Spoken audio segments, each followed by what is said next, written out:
I think we've got our next topic because it kind of ties in segue of like that's whack, you know? Um, that wasn't a very good segue, but it's fine. Yeah. So, So, you want to start out? Like, tell me what's whack.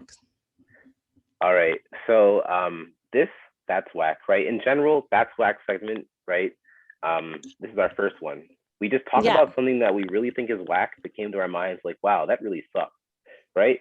And this Like, why one is is that a about thing? disparities. Yeah, Yeah, that's whack.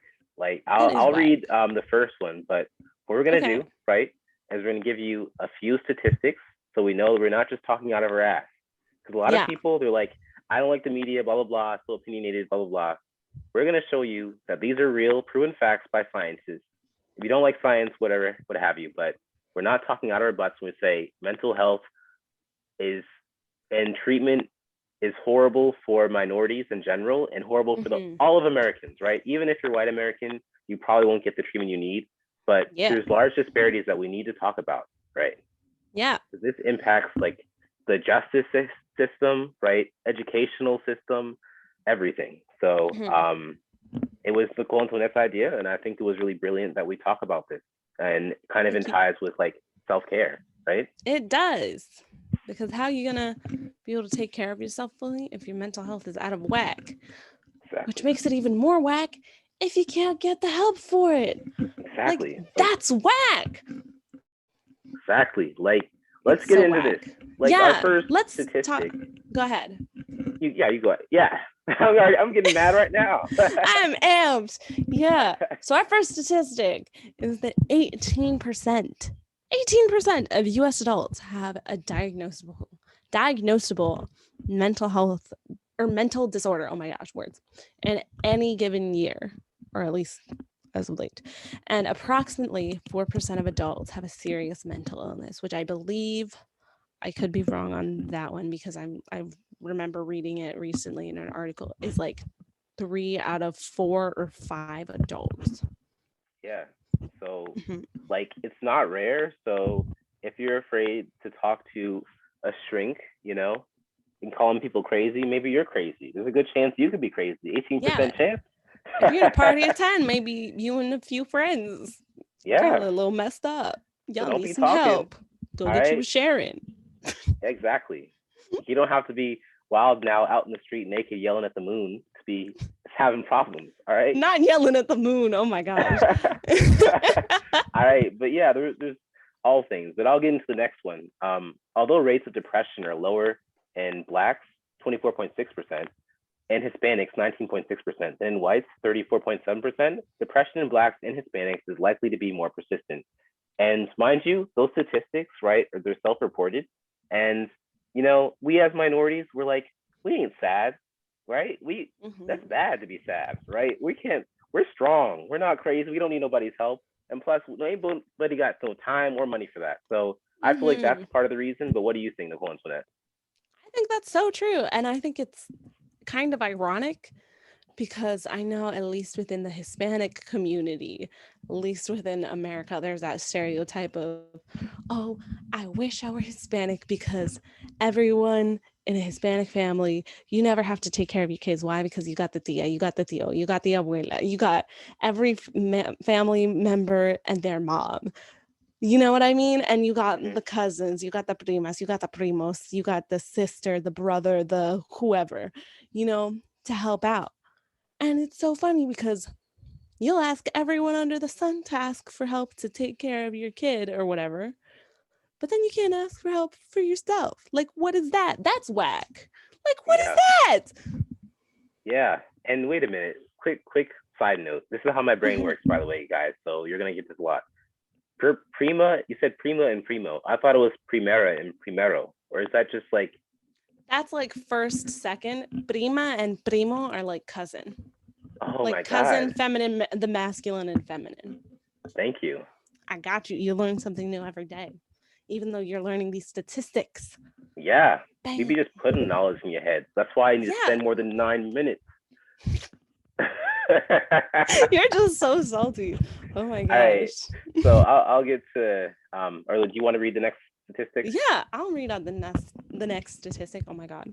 Um, groups report feeling that they would have received better mental health treatment and health care if they were a different race or ethnicity.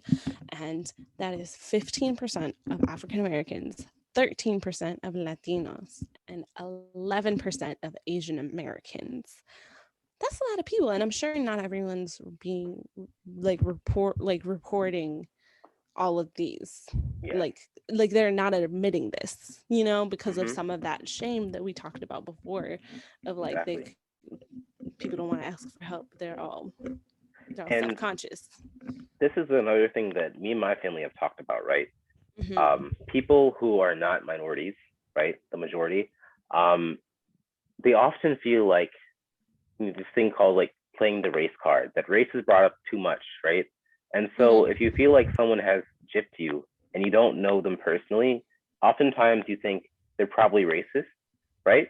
And so for these like 15, 13%, maybe they've experienced um, mistreatment, but they don't want to apply racism to it because Hmm. they're not for sure. But we were Yeah. talking about it, and unfortunately, in my personal experience, anytime anyone is super rude or does me wrong and doesn't know who I am, most of the time when I think they're racist, I'm probably right. Like there's sometimes I know that they're just an a-hole and that's just the way Yeah. they are. But another part of the time, I feel like it's racism, and sooner or later I hear through the wind that they are in fact racist. So Yeah. it still exists. It's still prevalent. You know, they may not hang you from a tree, but that doesn't mean that they'll try to do other things that they can to you. Mm. It's Or just more subtle now. yes, more subtle, but it's still there. More subtle, more passive aggressive, Hmm. heavy on the whole phrase of passive aggressive. And Yeah. sometimes they're not passive aggressive. Sometimes they'll pull up Sometimes and be they're like, not. Yeah. "Why are you in this country? Be deported.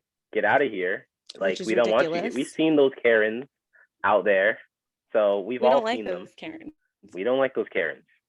Um, and I had to talk about that in terms of like my future career. Like, do I want to have my own practice where people can choose not to have this black dude treat them, right? You know, I don't know. I'm Hmm. just going off on a tangent now, but It's okay. it's always important and it always affects you. So don't feel upset or don't feel scared to bring it up. Hmm. Anyway, I'll read the next fact. Yeah. Read our next statistic.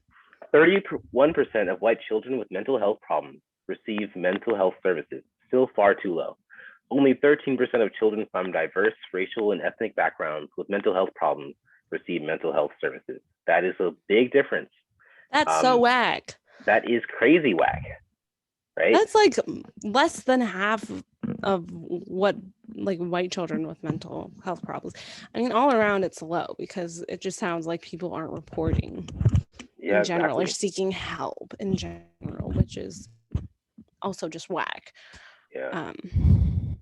I don't And, know, but like it'll lead to a bunch of other issues, right? If yeah. you have a diagnosable disorder and it changes the way that you behave and that causes you problems and you don't know how to pinpoint it because you haven't been diagnosed, well, there you go. And if you have been Hmm. diagnosed and people just don't believe you and you don't get treated, what are you going to do? Right? That's whack. Yeah, exactly. But I think it's also harder because with children specifically, like which is what this statistic is about, everyone always just kind of chalks up whenever a kid is like acting out or lashing out. They're like, oh my God, it's just a kid.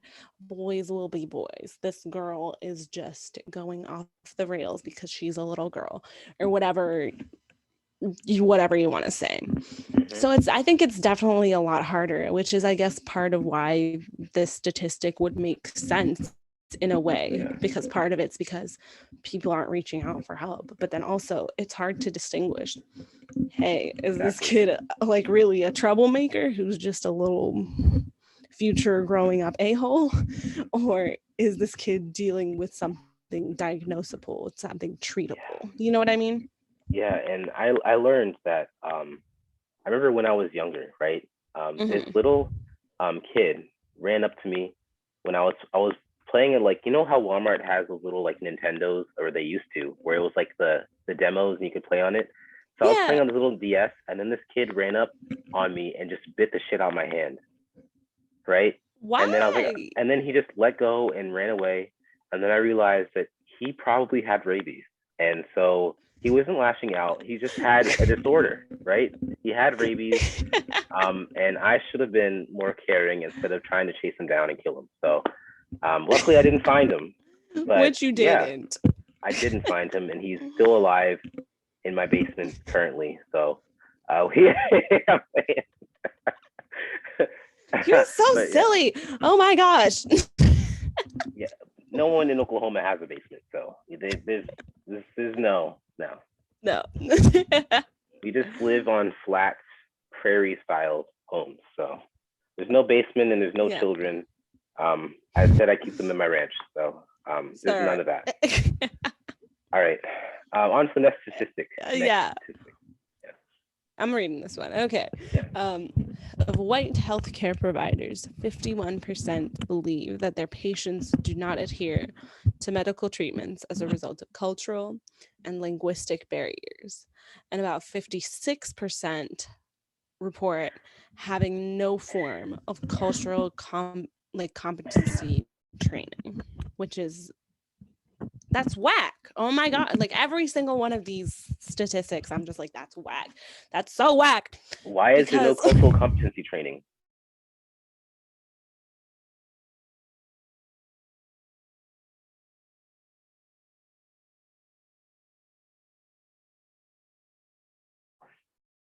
So, one moment, you guys. It looks like she's out. well she already took it, but it's a whole course on cultural competency pretty much. And so that's kind of crazy. And then that makes it even harder to like overcome those like cultural and linguistic barriers, which as far as cultural barriers, that cultural competency training, that would help so much. But then for linguistic barriers, it just shows how much we need translators and how much we need to bring either like Google Translate or some other like translating tech apps stuff into the real life world practices of like the healthcare setting, things as simple as that. Yeah, and one quick thing I wanted to let you know. Um, Mhm. right after I read the statistic, you were talking, and then it froze. So Oh, lovely. um, maybe they'll hear it after we download the recording. Maybe not. If it's coming from my end, then that portion will be taken out. But Oh, that is tragic. sorry, it's tragic. Sorry. This is another part of Zoom. We're doing our best, guys. Zoom. Yeah, we are. Do you want me to repeat what I said? So right, what did you say right after we read the statistic? Said that's whack. Every single one of these statistics is whack. And that's all I have to say about the statistics. But as far as cultural barriers, cultural competency training would help overcome those cultural barriers and then Yes. linguistic barriers. It just shows like how much we need to bring translators and like Google tech, like Google Translate and like Mm-hmm. other translating apps and kind of softwares into like real life practices such as like medical You know, healthcare. and also, you know, Mhm. medical education should be more broad so we don't have disparities with healthcare providers. I'm looking at medical schools right now. I'm looking at their student profiles, and I'll be hard pressed to find any people who look like me, and very few that look like Nicole-Antionette. I see a couple that might be possibly of some Latino origins, right? Mhm. But in terms of Black people, there's a few African, Black, maybe one or two that I've seen across all the websites. And mind you, I do research because you have to apply to like 30 of them. And then the rest are just white, and there's a few East Asian. So in terms Mhm. of that, that brings all kinds of ideas about healthcare, right? We as African Americans do not trust the system. And the system is anything that we don't have control over, and with people that don't look like us, which includes healthcare. So we don't trust the system. And without anyone like us in the system, there's less likely that we're going to trust it, and we're probably not going to pay attention to them. So Um, Mm-hmm. that's part Which of is it. I don't why know if it's the so same for you. important to bring in, to make sure that we're Hmm. advocating for people like us to go into these like more niche or more difficult kind of um careers, you know, Yeah, such as like mental and health or there's all physical kinds of health. deterrents, mind you, all kinds of financial deterrents, which are probably the largest ones for minorities to overcome. Mm-hmm. I'm looking at that right now. It's pretty serious, but I think in general we have to. This is what something that my physics professor is doing is um, allow people to realize that it's possible for them, and there are people like them doing things that they might want to aspire to. Right? I feel Mm-hmm. like often people's focus are too limited because they think they can't do it.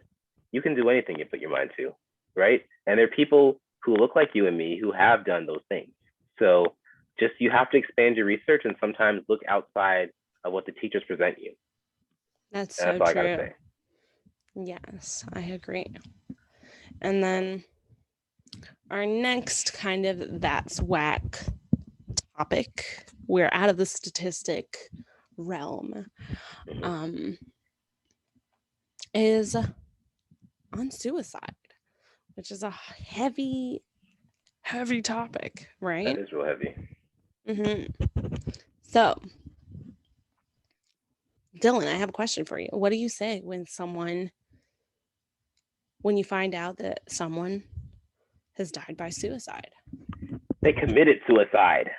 No, That's what they I say. didn't. No, they didn't. This one is one that gets me Wait, wait, really wait. amped. Wait, before you say that, right though. Why? What? In the Bible it says, Thou shalt not kill thyself. See, even the Bible. So if you're a Bible Karen, A whoever, Bible Karen? What? I don't know. If you're a Bible Karen, you can't even, you just can't even. No. And I say this, we should stop saying and should encourage people to stop saying that people have committed suicide, because the word commit makes it sound like suicide is a crime, which it's not, because suicide was officially decriminalized in the United States in 1961. So no one has committed the crime of suicide since 1961. You commit murder, you commit rape, you commit fraud, you commit robbery. You cannot commit suicide, honey. You Mm-hmm.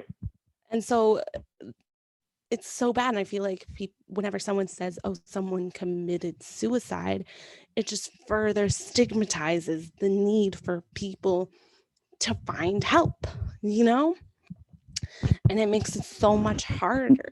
And even before 1961, when it was a crime to commit suicide, which in Mm-hmm. this case it is right because we're talking pre 1961, if you attempted and failed, you could be prosecuted, you could be imprisoned. So you could go to jail when you had a mental health disorder or were having a mental health crisis, which is ridiculous. That's just whack. And if you did succeed in committing suicide, because this is pre 1961, then your family could be prosecuted, which that's also whack because that further stigmatizes the need to reach out. That makes this idea of mental health kind of like this household behind the curtains kind of topic, which is ridiculous. Mm-hmm. Um, and so it makes the act of suicide seem like more of a punishment rather than like a lack of rather than the lack of result of like mental health resources, you know? And that's just so whack to me. So alternatives to saying committed, because that's not even an option. And you could say died by suicide. Um, um, I had a bunch of others, but now I can't remember. So, Well, um, um, I think that's a great one to start with. And yeah, I really appreciate that you mentioned this because I didn't even know that I was doing this. And that's ignorance is not bliss. It's best to know in order to make the world a better place. And commit definitely has that connotation. Yeah, because it's not a crime. And I'm not saying it's not morally wrong, because it is wrong that people do die by suicide or they do kill themselves, which is another option. That to say someone so killed themselves or died by suicide or made the act of suicide, those are a couple more options for you. um, I had somewhere I was going with that and I forgot. I want to clarify. Um, the Bible does not specifically say you cannot commit suicide. So that's my fault. Actually, it's just a common interpretation of "thou shalt not commit murder" or "thou shalt not kill," right? Mm, They often then translate that to "you should not kill yourself," mhm, but it's not specifically mentioned, although it is taught. So exactly. update. Don't at me. Hmm. We'll at you. We'll always at you, but but I think this is a super important stigma to break down. And like, oh yeah, so it's not like, I'm not saying it's not that it's okay to um for someone to kill themselves or to die by suicide. Um I'm just saying that, like, if someone is contemplating suicide, then you're not necessarily making yourself more approachable by saying or giving the connotation that committing a crime or something along those lines, you Yeah. know? You're not making yourself more approachable, and it's not nice. So, which further gets us into how to get that help, you know? And Yeah. so, not all insurance covers mental health, which is another thing that is super important. And insurance needs to broaden a lot of like its coverage Yes. for healthcare, but specifically today, because we're talking about mental health care, right? Yes. Mm-hmm. Um, so we'll start with us as college students. How can you find affordable care for your mental health? And Segue. we understand that all of what we say is very limited. You'll have to do more research, but Mm-hmm. this is the best that we can provide. And just let us know that we're here for you, right? If you reach out with the problems, we'll do our best to help you research and so we can find, or at least help you find a solution. But yeah, mental health care is definitely something that has moved more towards people with money, but that doesn't mean that you can't find it. So Mm-hmm. here we go. If you're a college student, universities typically have programs that provide therapists and other mental health specialists, right? Woo!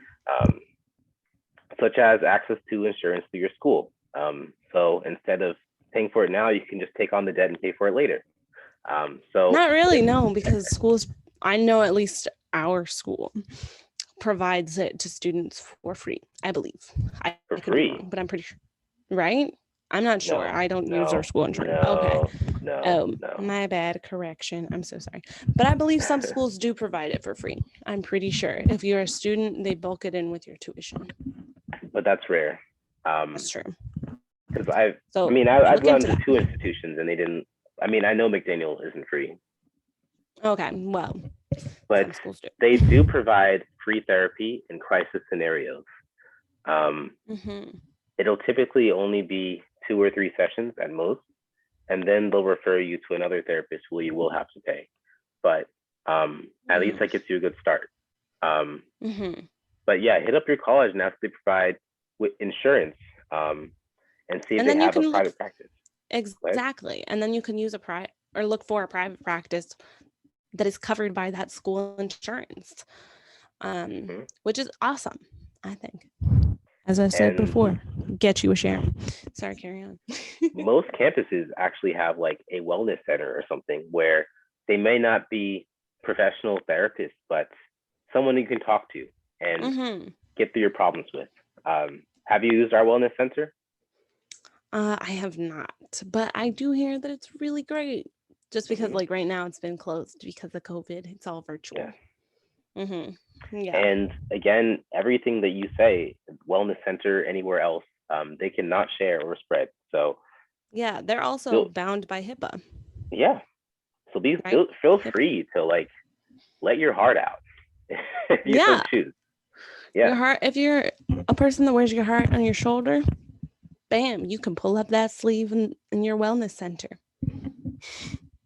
Just be like, boop. Is that a thing? Have your heart on your shoulder? Do people say that? Yeah, people say that. People are like, oh, don't wear your heart on your shoulder. And it's like a way of being like, oh, don't let your emotions out too much, which is another Oh, thing that is not further stigmatizes mental health. But okay. hot Well, take. learned me. Yeah. But if you're not a college student like we are, there are local social services, such as the National Alliance on Mental Illness. They have a health line that offers free assistance 24 hours a day, 7 days a week. So you are covered, even on the weekends, honey. Their helpline is 1-800 950 6264. And they have a website called all caps, in all caps, um, NAMI.org. There's also a bunch of other nonprofits, such as the Open Path Psychotherapy Collective, that helps middle and low income individuals and families with affordable mental health services, which is so important. Dylan, do you want to tell our people about the next one? Yes. So also, there are low cost insurance options. Again, you have to make sure that you check specifically what they cover. There's the Affordable Care Act, or if you want to say Obamacare, but Affordable Care Act. There's also Medicaid, right? So you can go online and check your state's website and see if you are income, and if you're an independent student, then 100% you'll be able to get it. But if not, check your state's offerings and see if you can get those services, because those are um, very, very inclusive, and especially in terms of mental health compared to other things. So check that out. Also, if you're currently working, um, that your employers will probably provide insurance, although make sure and be very wary of high deductible insurance, because high deductible insurance, and you should Google this, has very limited benefits and are very expensive for a lot of different services. So be very, very careful about that. But in general, there are many great ways to find insurance. And again, stay on your parents' insurance as long as you can, right? The magic Just number is either 27 or 28. I believe it's 26, 27. Oh, I was wrong. but So still 26. 26. Stay on That's a it good. and vote Please. against anyone who wants to change it. Yes.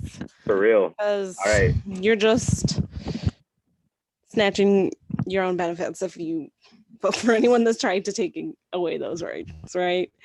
And that's kind 100%. of silly.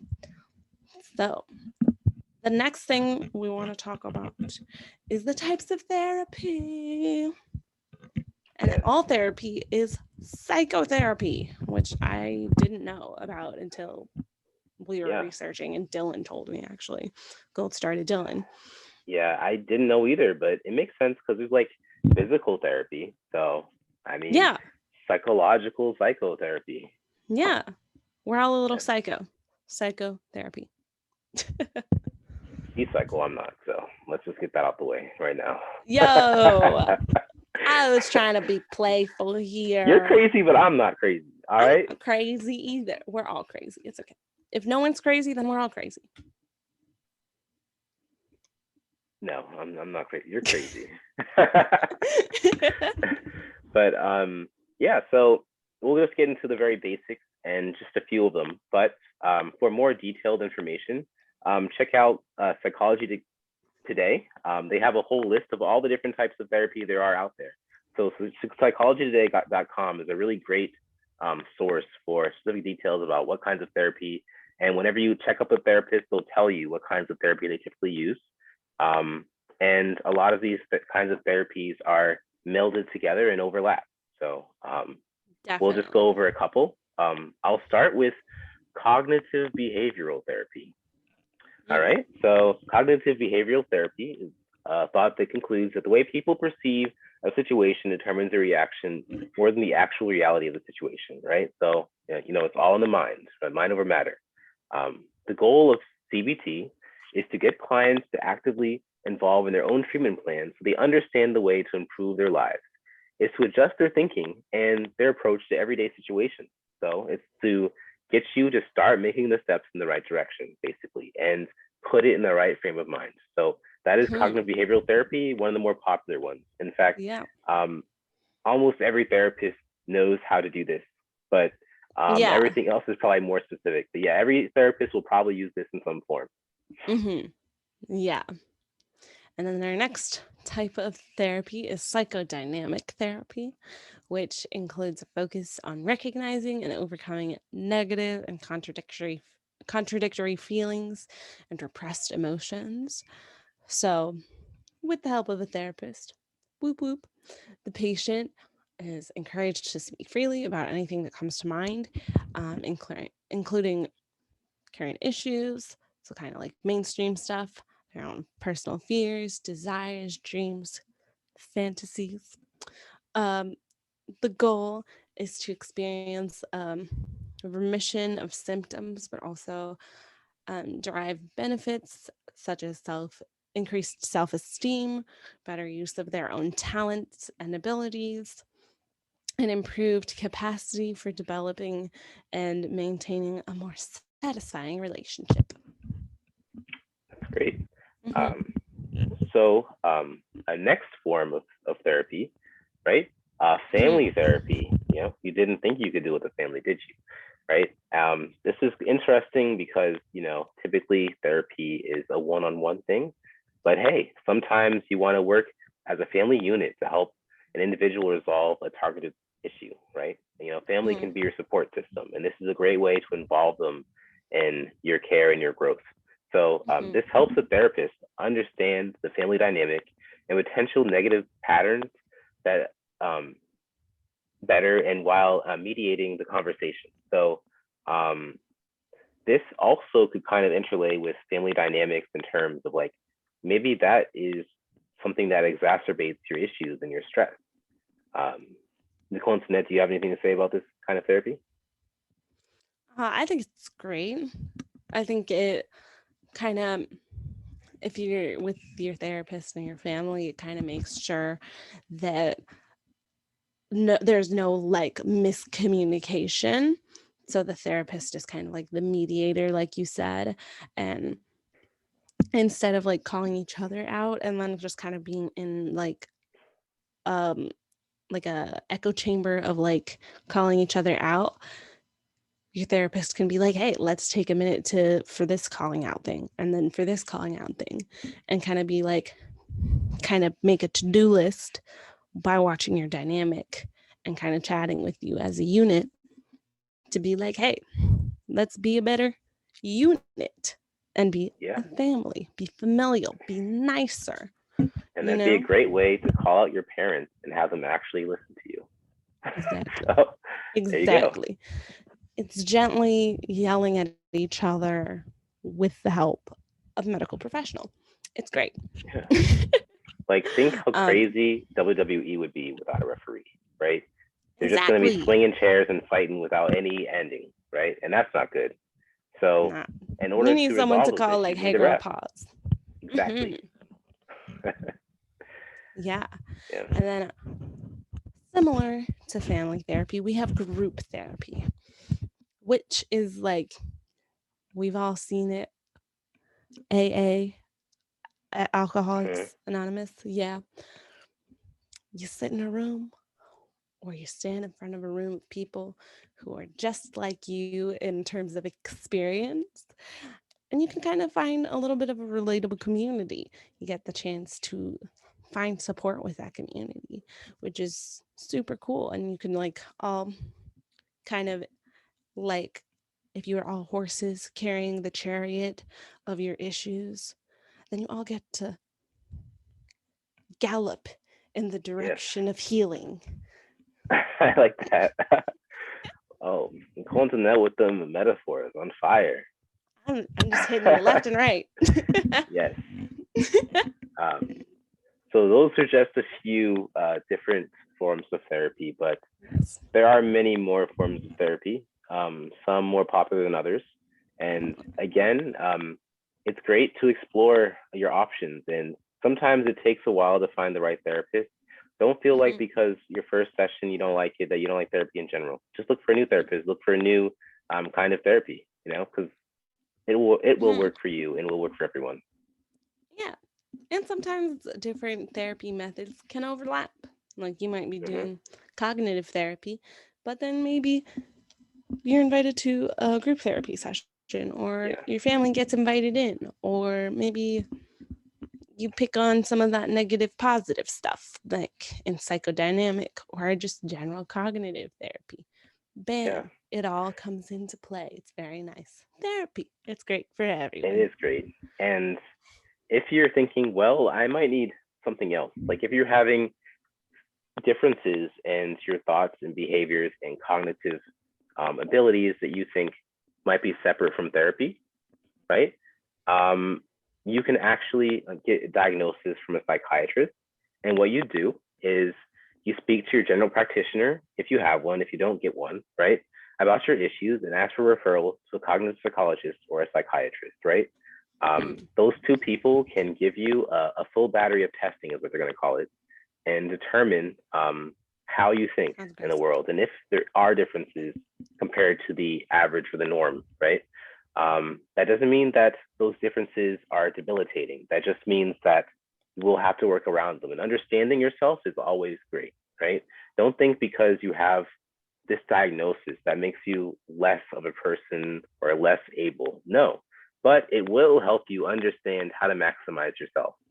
So typically a cognitive psychologist or a psychiatrist will be able to give you that examination and give you a diagnosis or say, hey, you're fine. What are you talking about? But then um, a psychiatrist typically prescribes medication in case you need that kind of thing. And then both of them can refer you to a certain designated type of therapy for your diagnosis. So those that's kind of how the things go. But sometimes you can talk directly to a psychiatrist. I would not recommend it. I would generally talk to my general practitioner. But again, I've had experiences where general practitioners, because they do so many different things, there's some things they're good at, some things they're not. Some of them may Hmm. not pay as much attention to mental health things. And if you don't advocate for yourself, they might brush you off. So that's always important to have a one-on-one conversation with your general practitioner and give them the deep. Hmm. Don't make them find it for you. Tell them what's going on with your body. Definitely. I agree.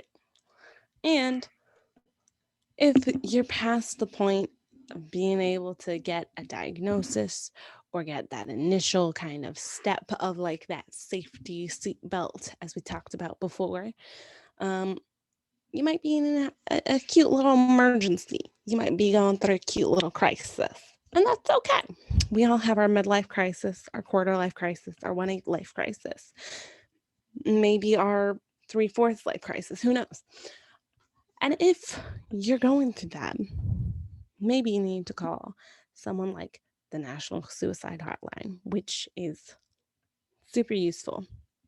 And they're not there just for if you are in that kind of crisis. Maybe you're just having a really hard breakdown. I believe there are other hotlines for that, but you can also Google those on your own. But just in cases, we'll give you the number right here: 1 800 273 8255. I think it's also in that one song by that one wannabe rapper. I don't remember his name, but you can remember it from that song if you I know it. don't know what you're talking about, but yeah, it's very important. It is. Also, uh, yeah, just know that it's never the answer. Most of your problems are short term and can be resolved. Suicide is never the answer. It always does more harm than good. Don't just think about yourself, think about the family around you, and don't feel bad that you feel this way. All right? Don't feel bad. get someone to talk to, get someone that will understand your problems and will listen because Hmm. we care. Someone You can cares out there. ask. Yeah. Yes. Everybody cares. We care about And you we care guys. about you as long as you listen to our podcast for more than 9 minutes. All right. If not, then go ahead and do Hey, whatever you're gonna do. I'm chill. playing. I'm playing. I'm playing. Yo, yo, yo, I'm yo. playing. I'm playing. I'm Let's playing. cool it. Do not Let's cool it. do it. Do not do it. Do not do Let's it. not play those games. All Not right. that way. Whoa. But Somebody needs to relax over there. I'm calling side you break. out. Side break. Right. Um, Hmm? there's more podcasts than just us that talk about mental health, and some that Yeah. talk in more detail than we do because this is one of the only things like the only podcast that will talk about such things. I might come up here and there, but we're not a mental health podcast, right? Yeah. So and listening to people, smart people talk about their problems and other people's problems can help in your mind alleviate that stigma and perhaps share with others so they can also understand, right? So Definitely. one of the podcasts that I listen to is the Mental Illness Happy Hour. He has really smart like psychiatrists, doctors with PhDs in psychology talk about all their struggles, right? And even celebrities. And they come in and they talk about their mental health struggles, and he talks about his. And he just has a really like positive vibe to him, and he's very authentic, and that's something that I like personally. Like when I listen to Definitely. him, I understand, I feel his feeling, right, in his Hmm. voice, and that's something I appreciate. So Yeah. check him out. His name is Paul Gilmartin, and it's Mental Illness Happy Hour. And Nicole-Antionette has a few that she listens to. Yeah. So my personal favorite podcast is called the Happy Times Podcast. And it's by this guy named Joey Kidney. He's great. I've been an OG fan, not to flex on anyone, but I liked him before he got popular. Um, Oh my but goodness. he's so great. Yeah, he's so great. Um, She has a crush. talk- I do not. I just think he's a little squish. He's precious. I think he's very wholesome all All around. right, Him and his hold girlfriend are up. super cute. Pause. If Yes. Nicole-Antionette says you're a squish, that means you're hot. All right, we can continue now. No, you're just a little squish. You're adorable. I appreciate adorable people. Well, thank you, Nicole-Antionette. Hmm. You're part of the If she adorable calls you a people. squish, you look good. Mm. Don't let her fool you. You're just adorable. I want to He's put you like, in my those pocket. You models cute. out there on that runway are total squishes. That means they're No, hot. models are on something else. They're intimidating. But anyways, no. So the Joey Kidney podcast, the Happy Times podcast. Um, he does a lot of talking about mental health. He talks. It's basically just him monologuing his booty off, which he does a great job of. He doesn't do any planning. Maybe he'll have one idea written down, but then he'll just talk for like maybe it's 3 minutes, maybe it's an hour, maybe it's 30 minutes. Sometimes he has guests on, and it's just a good old surprise every week. Sometimes he posts more than weekly, I think. But he does those kind of mental health podcasts, and it's not really from a kind of um the same perspective as the mental illness happy hour one is. It's more of like kind of if you're going through some sort of crisis, he kind of talks you out of it, or he is there to kind of uplift you, give you a little pep talk. He's there to be your bra. Ladies, you know what I'm talking about. He's there to be your Mm-hmm. support, you know? And that's all we're looking for sometimes in a podcast. That's all you can ask for. Someone to just support you, lift you up, make the girls look good. Um, as Dylan has no idea what I'm talking about. No, I do not. Yeah, but I think he's very wholesome. He's super fun, keeps it super casual, super lighthearted. I think his voice is like butter, frankly. He's super calming and like, yeah, he's a good, it's kind of like a friend just talking to you, being like, hey, girl, you got this. Gold star, go off. And I really appreciate that in a podcast. Um, so, yeah, that's me hyping up the Happy Times podcast. Um, Dylan, you got one more for us, right? Yeah. So, it is Pride Month, right? And we have Woo! one throwing shade. It tackles political and cultural issues facing women, minorities, and the LGBTQ plus community. Make sure you have that plus there. So Yeah. yeah, so those are just a few. There's more. If you have any suggestions, why don't you comment and Sound off in we the will comments. talk about your podcast and we'll listen to them. So yeah, just Yeah. or if you even make your own podcast, we'll also talk about yours if it's worthy. So We'll do a little um, gossip moment. We'll be like, "Hey, girl, you doing yeah, great, or you're not exactly. doing great. Who knows?" No, we're Yeah, kidding. or maybe even collab. So yeah, there's many opportunities. But yeah. Yes. Yeah. So this brings it Break. to our end, right? We got one more little thing to talk about. Oh yeah, we gotta. Last minute. You forgot. Oh my Well, gosh. we've been talking about this the whole time, but Oh my gosh. We might basically have to we split into need to two break parts. that stigma. Yes. So first things first. You're gonna talk about your experiences. Oh my gosh. Whether it be through your own podcast, like Joey Kidney is doing. He posted Yeah, his own panic attacks online. Oh yeah, my gosh. Maybe you could do that. Maybe you just talk to some friendly friends. Maybe you talk to your family. Maybe you talk to your chosen family. Maybe you talk to your therapist, your group therapist. Maybe you talk to your exactly. dog. Maybe you walk dogs and you're talking to the dog that you walk or the cat that you walk. Hmm. Who knows? Maybe you walk your fish. Make it spicy. But yeah, Bam. yeah, Yeah. that's great. And as we said, it's very common. Um, if Hmm. you think you're too masculine for mental health issues, well, Kevin Love, who is a basketball player, whether or not you think he's masculine, whatever, but a professional athlete, has brought up his mental health issues, and I'm sure other people have as well, because it is pretty prevalent. So, Hmm. and there's nothing wrong with it. Yeah. The only thing wrong is feeling ashamed about it. But Yeah. yeah, we need to just start breaking down those stigmas and having open discussion about our problems, Hmm. because that's the only way that it'll become at least part of the normal, right? Hmm. Um, Don't be ashamed of your shame. hmm. Hmm. Exactly. Yeah.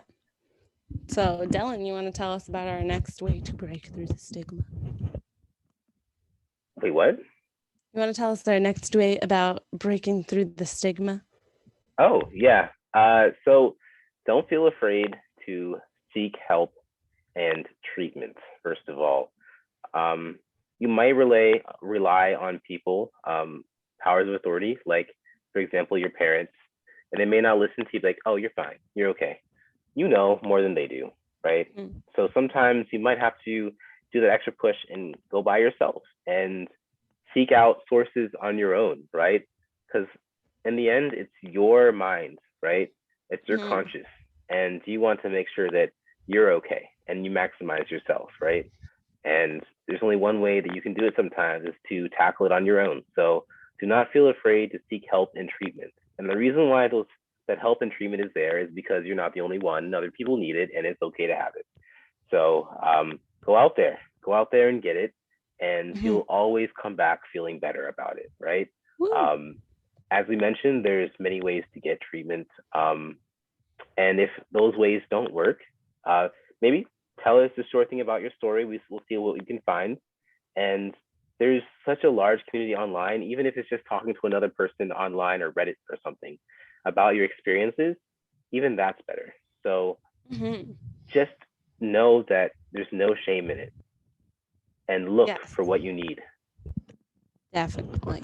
And then lastly, our third way of breaking through the stigma is like we mentioned before, stop saying the word committed in front of suicide. Our lucky number is 1961 when suicide was decriminalized.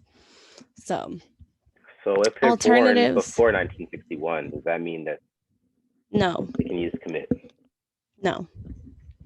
We're Okay, in just checking. 2021. We don't use commit. We use died by suicide or by means of suicide. We're Okay, trying to destigmatize up in here. Hmm. okay. Yes. So, whew, that was a lot. That was a lot. Oh my We gosh. went long time. We did go a long time. Maybe we'll split in two. Who knows? Maybe, who knows, guys? Who knows, Uh, guys? Also, if you have any suggestions about our podcast, for example, like topics or like, I like your podcast, but somebody's voice sucks, delete them, then we'll delete that person. Or if it's like, or if it's like, just anything you have or any suggestions you have or anything like, tell us what you like, what you don't like. We want to hear. So, Yeah. um, let us know. Also, again, we gotta plug our social medias. All our plugs. First, we got an email at official.hearsout@gmail.com. That is Yeah, the official Hearsout Gmail. We easy to got an remember. Instagram, official underscore here underscore us out. Us underscore out. Oh my gosh, so many underscores. So official hear us out with an underscore in between every word. Yes, Pretty much. simple. Then we got a Twitter that is literally beautiful. It is just hear us out podcast. Oh, Yes, and also, you can Google us and find the Stitcher in case you can't find it. It's DNA's Hear Us Out podcast. DNA's for Dylan and NA for Nicole-Antionette. Yes, it's very clever. So yes. it's there's many ways to find us. We're out there. Be sure to follow and play every single one of them. Yes. We'll really Like appreciate us, that. share us. Yes, Tell your tell your friends, tell your friends. mom, Hey, tell your buddy and buddies.